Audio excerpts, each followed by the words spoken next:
ஒரு விஷயம் தெளிவாக தெரிஞ்சுக்கங்க.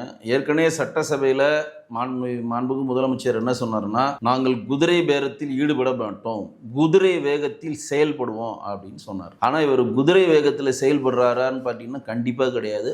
ஆமை வேகத்தில் தான் அவர் செயல்பட்டு கொண்டிருக்கிறார். குறிப்பாக சொல்லப்போனால் திரைப்பட சம்பந்தப்பட்ட ஆட்களை மட்டும்தான் அவர் சந்திச்சு அவர்களுக்கு சம்பந்தமான புகைப்படங்களை இணையதளங்களை வெளியிட்டு இருக்காங்க. ரெண்டாவது, இன்றைக்கு கருப்பு படம் ரிலீஸ் ஆகிறப்ப அதுக்கு 5 காட்சிகளுக்கான அனுமதியை கொடுத்தாரு. வருங்காலங்களில் தமிழ்நாடு திரைப்படத்துறையில் பண்டிகை காலங்களிலோ சனி ஞாயிறுகளிலோ எங்கன்னா படம் திரையிடப்படும்னா அன்றைக்கு நீங்கள் 5 காட்சிகள் திரையிடப்பட்டுக்கலாம், அது சம்பந்தமாக நீங்கள் எந்த அனுமதியும் தர தேவையில்லை அப்படின்னு ஒரு ஜியோ பாஸ் பண்ணி இன்னைக்கு திரையுலகத்துக்கு ஒரு நல்ல ஒரு செய்தியை சொல்லியிருக்காரு. விஜய் சேதுபதி கூட கமல் கூட என்ன கேட்டிருக்காங்கன்னா, தமிழ்நாட்டுக்கு என்று ஒரு ஓடிடி பிளாட்ஃபார்மை நீங்கள் உருவாக்கணும்னு சில கோரிக்கையெல்லாம் வச்சிருக்காங்க. அது என்ன பண்ண போறாருன்னு தெரியல. இதுவரையும் தான் அவர் பண்ண சாதனையை நம்ம பார்க்குறோம். மற்றபடி அந்த சிங்கப்பெண்ணு அதிரடிப்படைன்னு ஒன்று ஆரம்பித்தான் பவானி, அவங்க ஐஜி பவானி தலைமையில்னாங்க. அதுவே 27ஆம் தேதி தான் ராஜரத்ன ஸ்டேடியத்தில் முறைப்படி தொடங்கி வைக்க போறாங்க. ரெண்டாவது அவர் அன்றைக்கு கையெழுத்திட்ட 3 விஷயங்களும் இன்றைக்கு பெரிய லெவலில் மக்களிடம் கொண்டு போய் சேர்க்கப்படலை அப்படின்னு தான் நான் சொல்லுவேன். மூணாவது என்னன்னா, இன்றைக்கு வருபவர்களை எல்லாரையும் வாரி அணைத்துக் கொண்டு தன் கட்சியினுடைய